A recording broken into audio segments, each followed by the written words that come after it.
Spoiler alert! Spoiler alert! If you're gonna watch this, you're gonna know the whole movie. The whole thing. You have been warned. Fisher mania is taking the country by storm. My next guest, Mr. Bobby Fischer. Mr. Fisher, are you a patriot?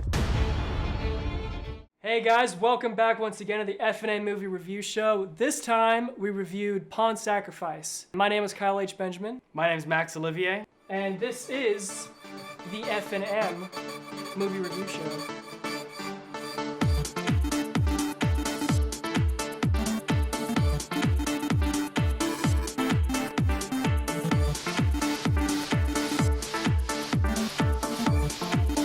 So, the first impression, I'm a huge nerd, and so when I saw a movie about a chess championship, I'm like, I have to watch this. And then I dug a little research into, because it is based off of a true story. It's based off of Bobby Fischer, one of the notorious chess players during the Cold War.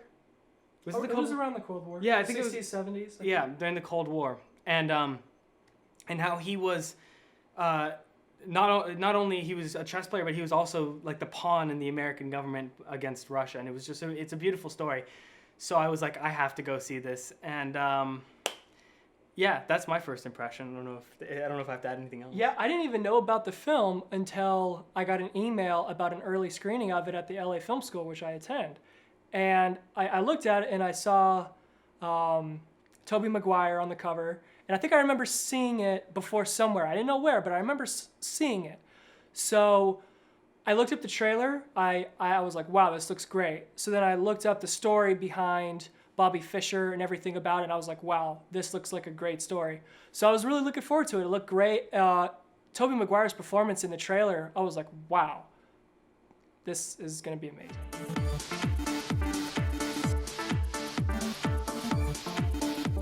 The good for me right off the bat was the complexity of Bobby Fischer's character. He was so intelligent, but at the same time, he was psychotic. He was insane. He was crazy. The more and more he got smart, the more and more he became crazy. He would think that the Russians were always spying on him. He thought that the Jews were conspiring against him. There were so many things that he was so paranoid about. He suffered from major paranoia. And I don't know, it was... To the point where he was basically like, when the Russians were, when he was having these like, whatever you want to call them, like... Episodes, thank you, of the Russians spying on him. He would like dismantle phones and just destroy televisions because Skype was not invented at the time. He thought that they were watching him through the television. Right. And I don't know what he did. I forget if he just took a hammer and just... Yeah, well, I know that in most scenes where there was a phone, throughout the movie, as it went on and on and on, he got more and more paranoid, and he would literally break apart these phones. But that was good. The acting was superb. Oh, yeah. Not only from Liev Schreiber, what's his name? The guy who played the Russian, the main Russian guy. Russian chess guy. I am the Russian chess guy. Tobey Maguire was awesome. The guy who played the father, who went along with Bobby to support him, he was a great actor. I keep forgetting his name. Even his manager, like all of the acting was just superb. So there was that. Every scene where they would show the chess playing, and you could see throughout his head the different options he had. It was very well executed. The score was amazing. The music was complex, it was just like you were inside Bobby Fischer's head. It would be elegant and beautiful and sophisticated at some moments, and then jarring and rigid at other points, just like his mind. And I think they executed that superbly. I think the sound design was also really, really, really great. I mean, I could just... When I was watching the movie, I just pictured a sound designer going crazy. The sound design was so amazing. I could just totally see someone going ham on that project. The cinematography was also... It was gorgeous. Gorgeous. There was a shot going down the Russian guy's shoulder, and it wasn't quite Dutch, but it was different, and it was like awesome. They had lots of shots they were different, actually. Like a lot of the over the shoulders that they would do of two shots when two people were sitting face to face, they would have the person on the left right looking left, but just the way they did it, it looks so gorgeous. And then they would do this weird trick to where the actor would either move or the camera would move in a beautiful way to where it would align to where a classic general frame is of a 2-shot. And it was just well done and different and beautiful and unique. It really stood out to me.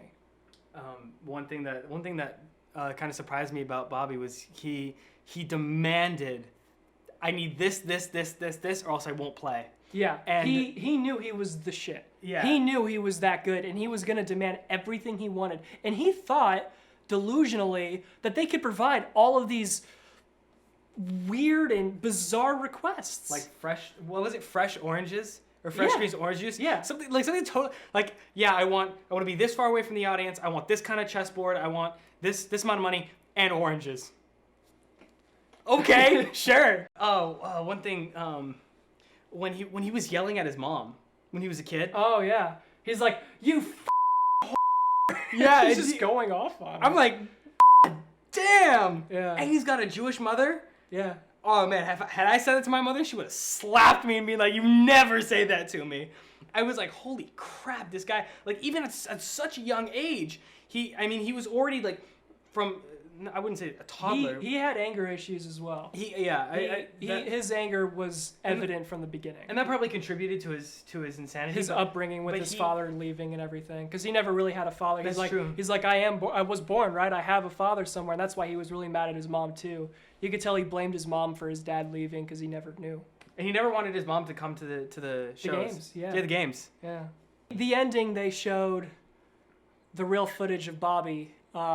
Throughout after the game of chess, after he beat the Russian, and they showed that his insanity kept growing to the point where he literally there was a time where he ended up going illegally to Sweden or some country to play this Russian guy again. Was it illegal? And it was illegally, and he got arrested for it. Oh, that's right. Okay. Yeah, he got arrested for playing this guy in an illegal area. I forgot what it was, why it was, but he ended up getting arrested, and he ended up going to psych wards. And they have real footage of him as an old man saying, he said something really inspirational, but it was crazy. Like, he was making sense, but in his context, it made no sense at all. Like, he was saying how, we're all caged prisoners in this psychological war almost.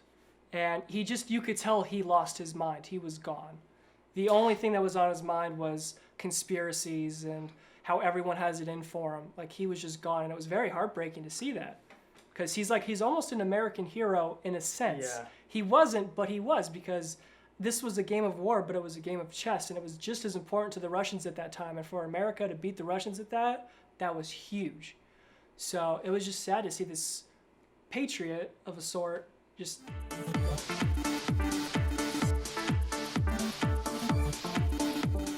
I feel like they didn't give enough exposition of Bobby as a kid. I mean, they had enough scenes of him, but I don't feel like they executed it well enough. I mean, they showed him being smart and all that, but literally you just see a montage of him beating the crap out of chess players and, I'm going to be the best in the world. Okay, now Bobby's better. I'm going to be the best in the world. Okay, now Bobby's better. And now he's a man and he's the best chess player in the world. I wanted to see his character in that be more shown. Oh. Yeah, I wanted to see more of his mind digging deep into how he became this good. I didn't feel like there was enough of that. So maybe the first act wasn't strong enough for me. The second and the third act blew me away. First act, not so much. So. Yeah, I'm gonna have to agree with that. There wasn't really much that I can say. One of the things that did kind of confuse me was his sister. It took me a while to figure out that she was his Even sister. his sister. Yeah, I mean, because she just came out of nowhere. Like, she has one scene with him as when they're children. And then all of a sudden, you hear her name. Yeah, but that's how I put it together. Yeah, and then you see scenes of her just being distraught that he's crazy, and that's really it, to be honest. Like, there's one scene of her watching him on television and stuff like that, and they have one scene where she's like, "Bobby, you're crazy, no," and that's about it. But yeah, they didn't show much of her either. I mean, it was just kind of thrown in there. So I was a little confused by the prostitute. I was too, like, that was pretty random. Like, they're at a motel, and there's just this random prostitute who wants to have sex with Bobby Fischer. She has no idea who he is, but hey, he's attractive, so let's But, she was just thrown in there. And that's how babies are made. She was in it for 5 minutes, and it's literally just a scene of them. Well, it's not 5 minutes. Well, I mean, she's got a couple recurring scenes, but it's just like, whether or not it is actually true, I felt that it kind of could have been left out. There was no him need losing to see him losing his virginity virginity to this. Him losing his virginity had no physical or emotional or mental aspect on his playing. It seemed like nothing changed. It seemed like the only point that scene had was to set up that joke. Yeah. That when he was the world champion, she's like, I slept with that guy. He lost his virginity to me. No, the joke was, oh, he took his night. I took his virginity. Right, and I'm like, okay, come on, is that what the whole point of that scene was? Like, that's it. That was the whole point. I also felt like the scenes with the mother weren't explained enough either. Like, there wasn't enough of the mother in it as well. She showed up at the very end. Yeah, I'm just like, the very hey. end. We don't see her throughout the whole movie. We see her like the first 10 minutes. It's good stuff. You see her connection with her son. It's a bad relationship, but then she's just gone. And then the last 10 minutes, she shows up again, and she's like, I'm proud of you, Bobby. And I'm like, okay, bye.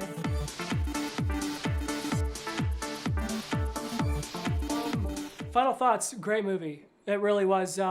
It was so well executed in so many ways. Every aspect of the movie was great. The acting, cinematography, lighting, the sound design, every aspect of this movie is definitely worth seeing.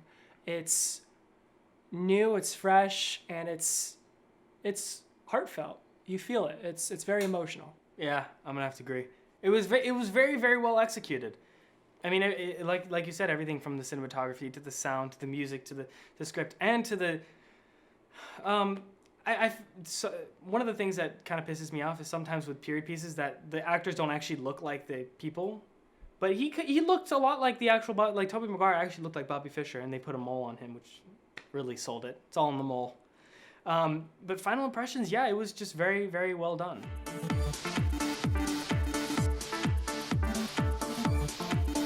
I'm going to give this movie a 4 out of 5.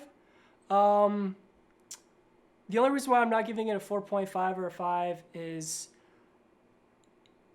it was very well done, but there were too many points to where I was like, okay, this can be improved upon as far as just the beginning act. I think if it had a stronger first act, I would have given it a higher score.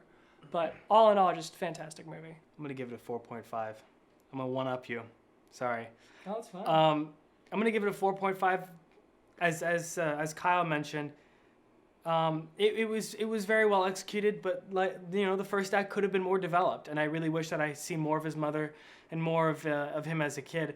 And I'm giving it a 4.5 because I just love chess. Chess is such a fun game. All right, that is the end of this game. You're funny. I know. And next week, we will be showing a back-to-back-to-back show. So look forward to that. 3 great movies. It's going to be awesome. So I am Kyle H. Benjamin. I'm Max Olivier. And in case you didn't find out, this is the F&M Movie Review Show. Hey guys, thanks for watching. If you enjoyed this video, why not give it a thumbs up down below? And while you're at it, why not hit the subscribe button to see more? Thanks again, guys.